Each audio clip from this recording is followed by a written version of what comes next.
শীতকাল বাজারে এত মটরশুঁটি আর মটরশুঁটির কচুরি হবে না তাই কখনো হয়? কিন্তু একটা কি মটরশুঁটির কচুরি খেতে ভালো লাগে ঠিকই, কিন্তু এই মটরশুঁটিগুলো ছাড়ানো একটা বিশাল বড় কাজ। তো তাই জন্যই আমি এখনই বসে গেছি যে এই মটরশুঁটিগুলো ছাড়াতে, কারণ ছাড়াতে অনেকটা সময় লাগবে।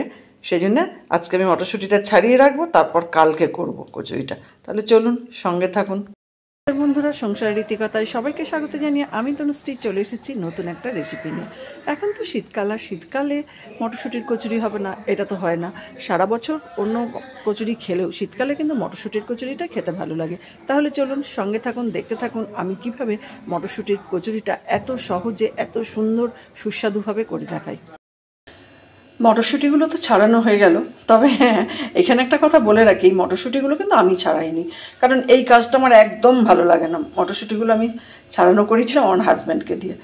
আমাদের যখনই মটরশুঁটির কচুরি হয় তখন তো অনেকগুলো মটরশুঁটি লাগে, তো সেই কাজটা কিন্তু ওই করে দেয়। আর এই দেখুন, 1 কেজি মটরশুঁটি নিয়েছিলাম, এই যে ছাড়িয়ে এতগুলো হয়েছে, আর তার থেকে বেশি হয়েছে খোসা, এতগুলো খোসা। এতগুলো আমি মটরশুঁটি নেব না, এর থেকে একটু আমি তুলে রাখবো, রেখে আমি পুরটা বানাবো। খুব বেশি তুলিনি, আমি সামান্য এইটুকুনি তুলে রাখলাম, কারণ কচুরিটার সাথে তো আলুর দম বানাবো, ওই আলুর দমে দেবো বলে আমি এই মটরশুঁটিটা তুলে রাখলাম। এখানে আমি একটা মিক্সিং জার নিয়েছি, মিক্সিং জারের মধ্যে মটরশুঁটিগুলো দিয়ে দিলাম।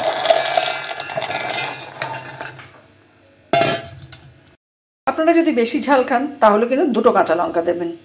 আমার মেয়ে ঝালটা একদম খেতে পারে না, যার জন্য আমি একটা কাঁচা লঙ্কা দিলাম। এবার আমি এই মটরশুঁটি আর কাঁচা লঙ্কা দিয়ে একটা পেস্ট বানিয়ে নেব। এটা আপনারা শিলেও করতে পারেন, তবে মিক্সিতেই তাড়াতাড়ি হয়ে যায়। মটরশুঁটির পেস্টটা তো হয়ে গেছে, এবার আমি এখানে দিয়ে দিলাম 1 চামচ নুন, আর দিয়ে দিলাম 1 চামচ চিনি। এবার আরেকবার এটা পেস্ট করে নেব। এখানে আমি একটা কড়াই বসিয়ে দিয়েছি, আর কড়াইয়ে দিয়ে দিলাম তেল, 2 চামচ তেল, সাদা তেল দিলাম। তেলটা গরম হয়ে গেছে, এবার আমি দিয়ে দিচ্ছি 1 চিমটি হিং, আর দিয়ে দিলাম 1/2 চামচ গোটা জিরে। এবার দিয়ে দিচ্ছি মটরশুঁটির পেস্ট।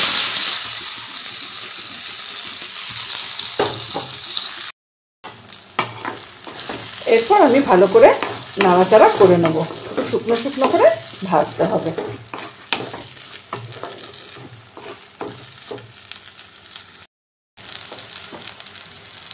এরপর আমি দিয়ে দিলাম 1 চামচ আদা বাটা, আর দিয়ে দিলাম 1 চামচ জিরে গুঁড়ো। এবার সব কিছু ভালো করে ভেজে নেব। এইভাবে কিন্তু এটা অনবরত নেড়ে যেতে হবে, যাতে তলায় না লেগে যায়। নুন মিষ্টি আর আলাদা করে দেওয়ার দরকার নেই, কারণ পেস্ট করার সময় তো আমি নুন আর চিনি দিয়েই দিয়েছিলাম। একটু সমানে নাড়তে হবে যাতে তলায় না লেগে যায়। এইভাবে কিন্তু এটা নাড়তে নাড়তে শুকনো শুকনো করতে হবে, সমানে নেড়ে যেতে হবে যাতে না তলায় লেগে যায়। একটু সময় নিয়ে করলে এটা তলায় লেগে যাবে না, শুকনো শুকনো হয়ে যাবে।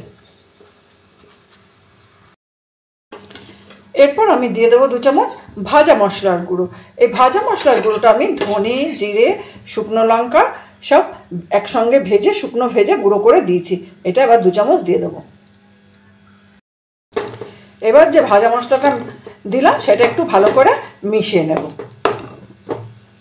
তো শুকনো শুকনো হয়ে গেছে, এবার আমি গ্যাসটা বন্ধ করে দেবো। এটা ভালো করে একটু মিশিয়ে নিই। পুরটা একদমই রেডি হয়ে গেছে, এবার আমি গ্যাসটা বন্ধ করে দিচ্ছি। আর যেটুকুনি আছে গরম অবস্থা থাকলে এটা আর একটু টেনে যাবে। গ্যাসটা অফ করে দিচ্ছি। পুরটা একদমই রেডি হয়ে গেছে, এবার আমি নামিয়ে নিচ্ছি, দিয়ে একটু ঠান্ডা করে নেব। পুরটা তো আমি ঠান্ডা করেই নিয়েছি। এবার আমি একটু হাতে করে এটা এরকম গোল গোল করে পাকিয়ে রেখে দেবো। এরকমভাবে করে রাখলে কি হবে, যখন পুরটা আমি ময়দার ভেতর ঢোকাবো তাহলে আর বেলার সময় ফেটে যায় না।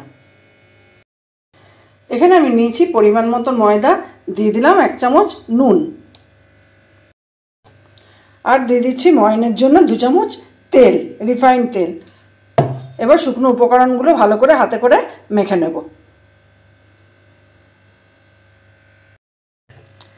এবার অল্প অল্প করে জল দিয়ে ডোটা বানিয়ে নেব। একসাথে সব জলটা দেব না, অল্প অল্প করে জল দিয়ে ডোটা বানিয়ে নেব।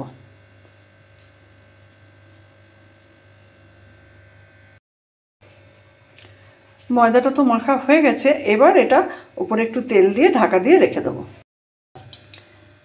এবার দিয়ে দিলাম উপরে একটু তেল। তেলটা ভালো করে ছড়িয়ে দিয়ে এবার একটা ঢাকা দিয়ে 15 মিনিট রেখে দেবো, তারপরে দেখাচ্ছি। ময়দাটা তো মেখে আমি রেখে দিয়েছিলাম, 20 মিনিট মতো রেখেছি। এরপর এটা আরেকবার ভালো করে মেখে নিচ্ছি, দিয়ে এখান থেকে আমি লেচি কেটে নেব। আমি তো লেচিগুলো কেটে নিয়েছি। এরপর লেচিটা হাতে এরকম বাটির মতন করে নেব, দিয়ে এই যে পুরগুলো করে রেখেছিলাম সেই পুরটা এরকম ঢুকিয়ে এইভাবে মুখটা মুড়ে দেব।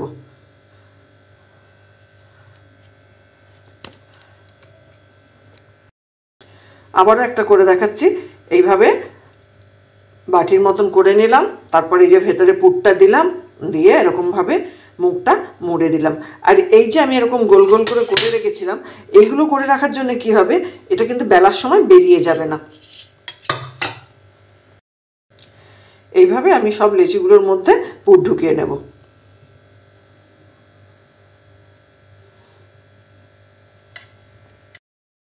এখানে আমি একটা কড়াই বসিয়ে দিয়েছি, আর কড়াইয়ে দিয়ে দিয়েছি তেল। তেলটা গরম হতে দিয়েছি। তেলটা গরম হচ্ছে, আমি ততক্ষণ কচুরিগুলো বেলে নেব। খুব বেশি চাপ দেব না, একটু আলগা করেই বেলবো।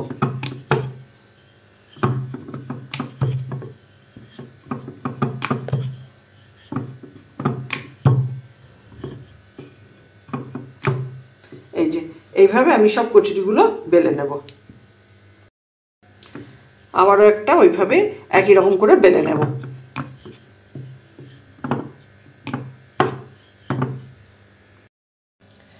তেলটা গরম হয়ে গেছে, এবার আমি কচুরিগুলো ভেজে নেব।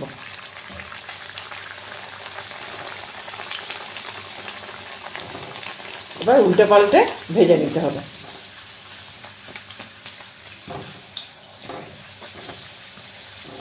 এইভাবে সব কচুরিগুলো উল্টে পাল্টে ভেজে নেব। কত সুন্দর ফুলেছে দেখুন, আর একটুও কিন্তু পুরটা বেরিয়ে যায়নি। এইভাবে কচুরির মধ্যে পুরটা ঢোকালে কিন্তু পুরটা বেরিয়ে যাবে না। এটা ভাজা হয়ে গেছে, এটা আমি তুলে নিচ্ছি।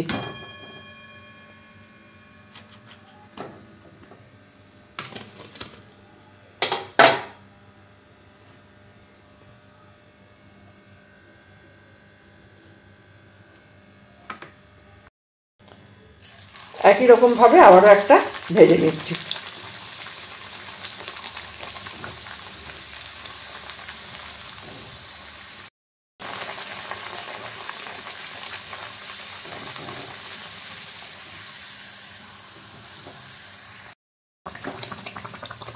এইভাবে আমি উল্টে পাল্টে সব কচুরিগুলো ভেজে নেব। একদম রেডি হয়ে গেল মটরশুঁটির কচুরি। দেখুন কত সুন্দর দেখতে লাগছে, কত সুন্দর ফুলেছে। আর আমি বলেছিলাম না, এইভাবে পুরটা ঢোকালে একটুও বেরিয়ে যাবে না। দেখুন একটা কচুরি থেকেও কিন্তু পুরটা বেরিয়ে যায়নি। আপনারাও কিন্তু আমার এই রেসিপিটা ফলো করে বাড়িতে একদিন বানিয়ে দেখতে পারেন। বাড়িতে বানালে কেমন হয়েছে জানাবেন, ভালো লাগলে একটা লাইক দেবেন। মটরশুঁটির কচুরির সাথে আলুর দমটা কিন্তু খুব ভালো লাগে খেতে, আর সাথে একটা নলেন গুড়ের রসগোল্লা না থাকলে তো ঠিক জমে না খাওয়াটা।